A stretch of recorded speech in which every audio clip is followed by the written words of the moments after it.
أما بعد فأعوذ بالله من الشيطان الرجيم بسم الله الرحمن الرحيم فاعتبروا يا أولي الأبصار صدق الله العظيم۔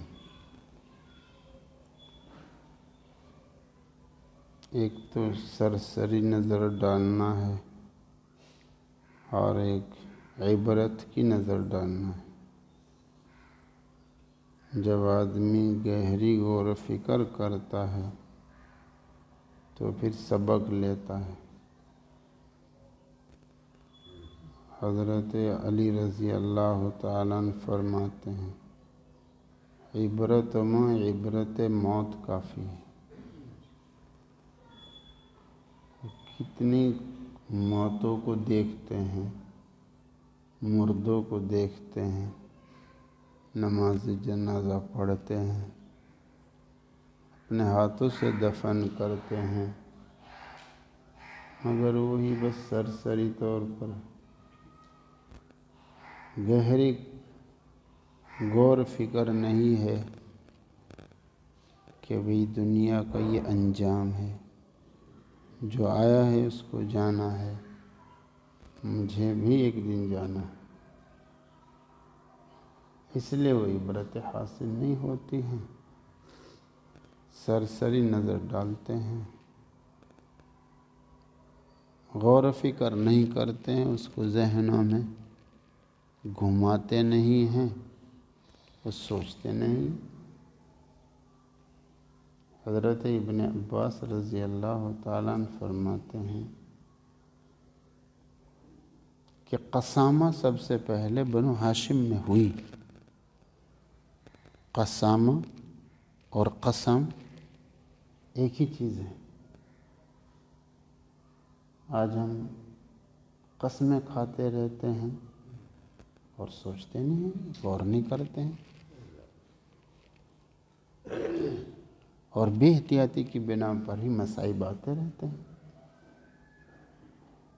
چنانچہ ابن عباس رضی اللہ تعالیٰ عنہ فرماتے ہیں ایک ہاشمی آدمی تھا، اس کو مزدور بنا کر قریش کی ایک دوسری شاخ کا آدمی اپنے ساتھ سفر میں لے گیا۔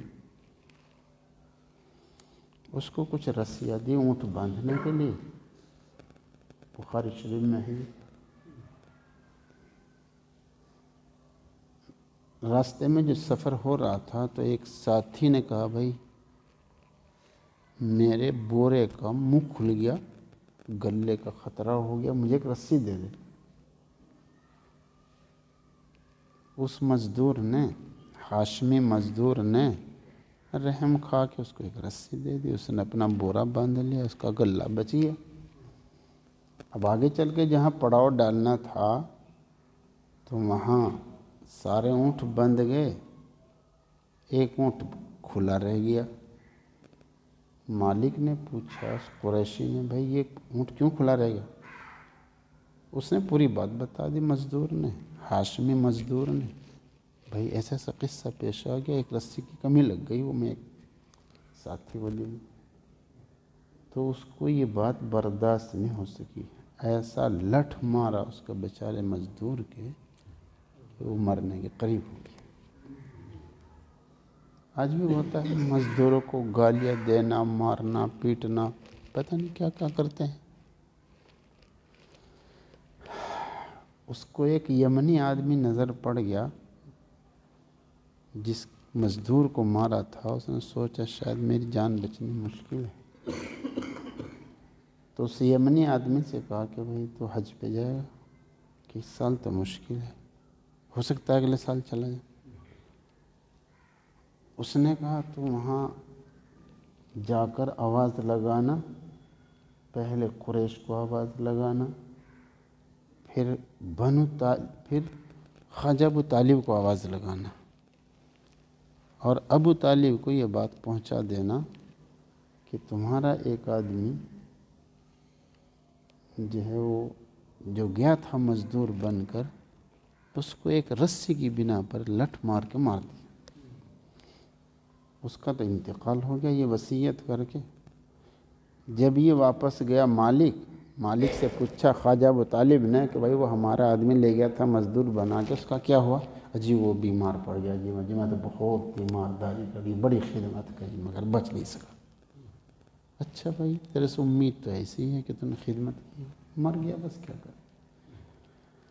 کچھ دنوں کے بعد وہ حج کا موقع آ گیا، وہ آدمی یمنی آ گیا، اس نے آواز لگائی، پہلے قریش کو لگائی، پھر قریش نے جواب دیا، پھر پوچھا بھئی ابو طالب کون ہے؟ بس ابو طالب کو پوری بات بتا دی کہ بھئی تمہارا وہ جو آدمی تھا اس نے یہ وصیت کی۔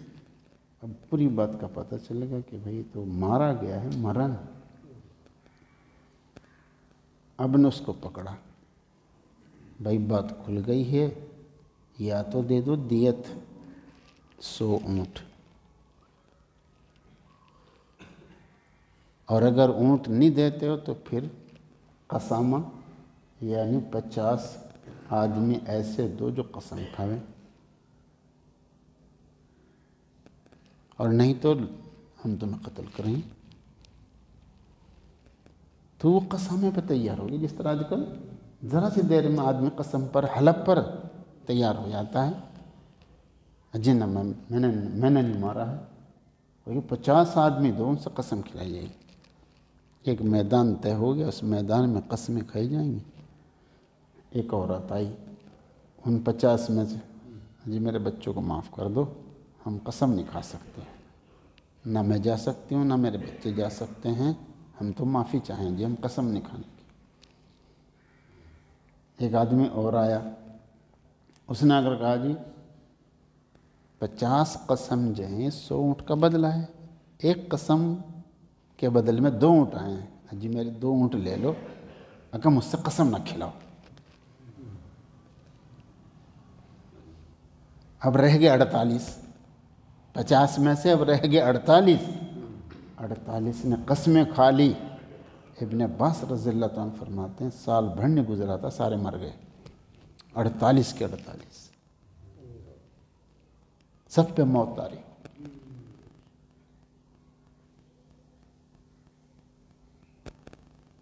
تو کتنی مرتبہ آدمی بلا وجہ حلف اٹھانے کے لیے تیار ہو جاتا ہے، قسموں پر قسم، اب تو لین لگا دیتا ہے قسموں کی، کوئی خیال نہیں کتنی اہم چیز ہے یہ حلف کرنا، یہ قسمیں کھانا کتنی اہم چیز ہے، اس میں غور نہیں کرتے ہیں، فکر نہیں کرتے ہیں، اور اب تو اللہ کی قسم چھوڑ کر غیر اللہ کی قسم کھانا شروع کر دیا ہے۔ شیخ صاحب رحمۃ اللہ نے فرمایا زندگی میں 2 قسم کھائی، جھوٹی نہیں کھائی سچی کھائی، مگر افسوس ہے کیوں کھائی۔ جھوٹی نہیں کھائی سچی کھائی، مگر افسوس ہے کہ کیوں کھائی۔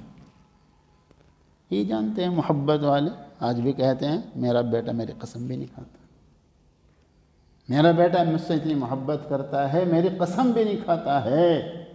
تو یہ محبت والے جانتے ہیں بھائی دوستو، آج ہم بے تعلق ہیں اللہ سے، اس لیے بس وہ بلا ضرورت بھی قسمیں کھاتے رہتے ہیں، بلا ضرورت۔ حالانکہ قسم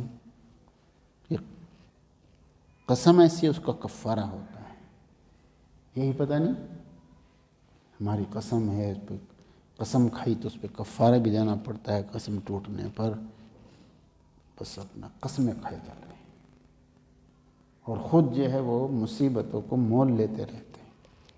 اس لیے اپنی زبان پہ قابو رکھنا چاہیے، بلا وجہ قسم نہیں کھانی چاہیے۔ اللہ توفیق عطا فرمائے۔